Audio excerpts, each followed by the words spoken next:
നമസ്കാരം. CPM-നെ പോലെ രാഷ്ട്രീയ കുതന്ത്രങ്ങൾ അറിയാവുന്ന ഒരു പ്രസ്ഥാനം ഈ ലോകത്തില്ല. അവർക്ക് വേണ്ടതൊക്കെ അടിച്ചേൽപ്പിക്കും, നുണയാണെങ്കിലും അല്ലെങ്കിലും. ഇപ്പോൾ കഴിഞ്ഞ ദിവസം ഈ ആഴ്ചയിലെ ഏറ്റവും വലിയ നുണ എന്ന് പറഞ്ഞ് പ്രചരിപ്പിക്കുന്നത് തിരുവനന്തപുരം കോർപ്പറേഷനുണ്ടായ വിവാദവുമായി ബന്ധപ്പെട്ട ഒരു വിശദീകരണമാണ്. വട്ടിയൂർക്കാവ് MLA VK പ്രശാന്തിന് അലവൻസ് ഇല്ല, വാടക അലവൻസ് ഇല്ല എന്നുള്ള നുണയാണ് അവർ പ്രചരിപ്പിക്കുന്നത്. വാസ്തവത്തിൽ വാടക അലവൻസിനെ കുറിച്ച് ആരും പറഞ്ഞില്ല. കോൺസ്റ്റിറ്റ്യുവൻസി അലവൻസ്, മണ്ഡല അലവൻസ് എന്ന് പറഞ്ഞ് 25,000 രൂപ കൊടുക്കുന്നുണ്ട്. ആ 25,000 രൂപയിൽ നിന്ന് വാടക കൊടുക്കണമെന്നാണ് പറഞ്ഞത്. മറ്റ് MLA-മാർ അങ്ങനെയാണ് ചെയ്യുന്നത്. അത് മറച്ചു വെച്ച് സാങ്കേതികമായി വാടക അലവൻസ് ഇല്ല, നുണയാണ് എന്ന് പറഞ്ഞ് CPM-നെതിരെ വരുന്ന വാർത്തയുടെ മുനയൊടിക്കാൻ അവർ ശ്രമിക്കുന്നു. ദേശാഭിമാനി വായനക്കാർ മാത്രമുള്ള കാലത്ത് ഇത്തരം ഏത് നുണയും ഇവർക്ക് വിജയിപ്പിച്ചെടുക്കാൻ കഴിയുമായിരുന്നു. എന്നാൽ ഇപ്പോൾ പഴയതുപോലെ അത് ഫലപ്രദമാകുന്നില്ല. തൃശൂർ മറ്റത്തൂരിലെ പഞ്ചായത്ത് ഭരണവുമായി ബന്ധപ്പെട്ട വിവാദം നോക്കുക.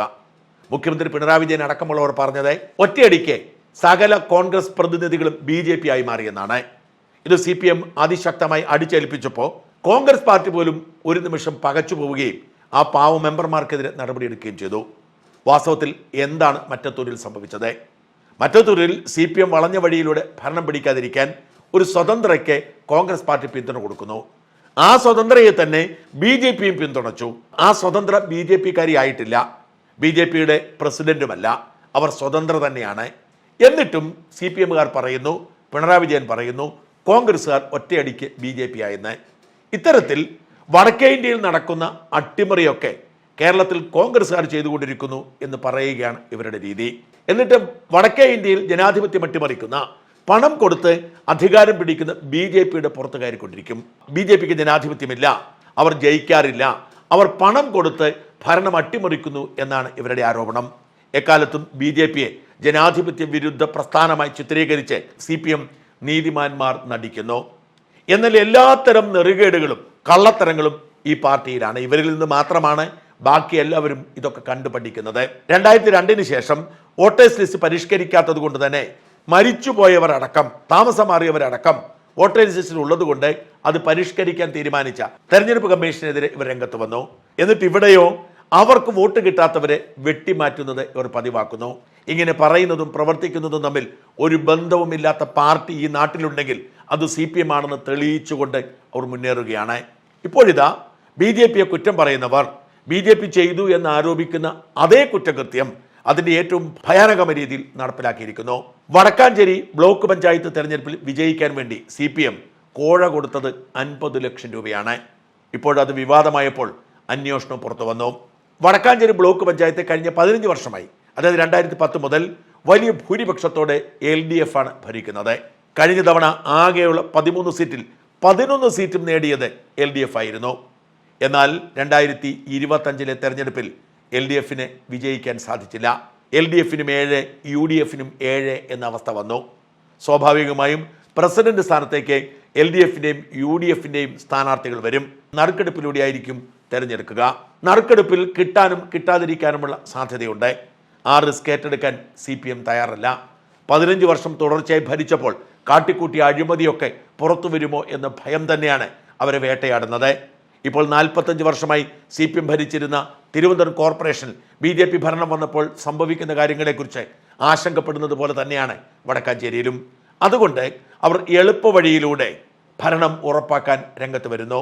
UDF-ൻ്റെ 7 സീറ്റുകളിൽ 1 തളി എന്ന വാർഡിൽ നിന്നും ജയിച്ചത് മുസ്ലിം ലീഗിൻ്റെ സ്വതന്ത്രനായിരുന്നു.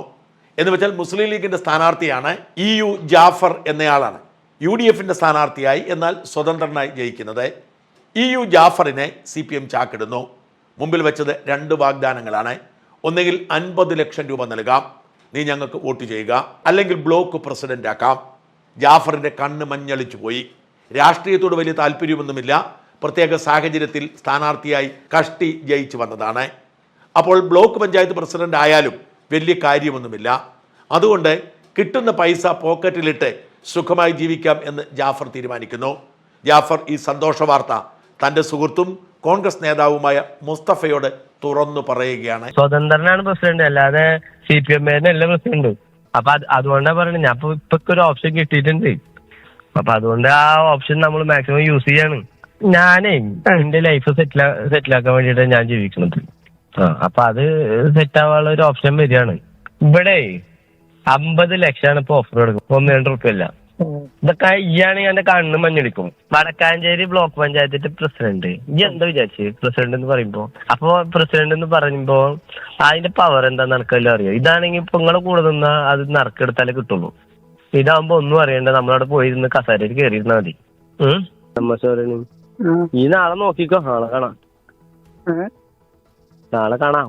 നാളെ കണ്ടോളൂ എന്ന് പറഞ്ഞാണ് ജാഫർ സംഭാഷണം അവസാനിപ്പിച്ചത്. പിറ്റേ ദിവസം പ്രസിഡന്റ് തെരഞ്ഞെടുപ്പിൽ ജാഫർ വാക്കുപാലിച്ചു. ജാഫർ CPM-ന്റെ ജില്ലാ സെക്രട്ടേറിയറ്റ് അംഗം കൂടിയായ നഫീസയ്ക്ക് വോട്ട് ചെയ്തു.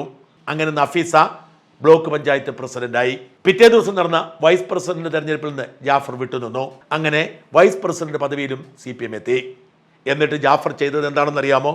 തന്നെ ജയിപ്പിച്ചു വിട്ട ജനങ്ങളെ പരിഹസിച്ചുകൊണ്ട് ബ്ലോക്ക് പഞ്ചായത്ത് മെമ്പർ സ്ഥാനം രാജിവെച്ചു. ഇനിയിപ്പോൾ CPM-നെ അവരുടെ പ്രസിഡന്റ് സ്ഥാനവും വൈസ് പ്രസിഡന്റ് സ്ഥാനവും നിലനിർത്തിക്കൊണ്ട് തെരഞ്ഞെടുപ്പ് നടത്തി ജയിക്കാമെന്ന ആത്മവിശ്വാസമുണ്ട്. അങ്ങനെ ഭരണം നിലനിർത്താൻ കഴിയുമെന്ന്. ഇതാണ് CPIM എന്ന രാഷ്ട്രീയ പാർട്ടി. അവർ ഭരണമുറപ്പിക്കാൻ വേണ്ടി പണം കൊടുത്ത് വോട്ട് വാങ്ങും. എന്നിട്ട് കുറ്റം മുഴുവൻ BJP-യുടെ തലയിൽ വെക്കും.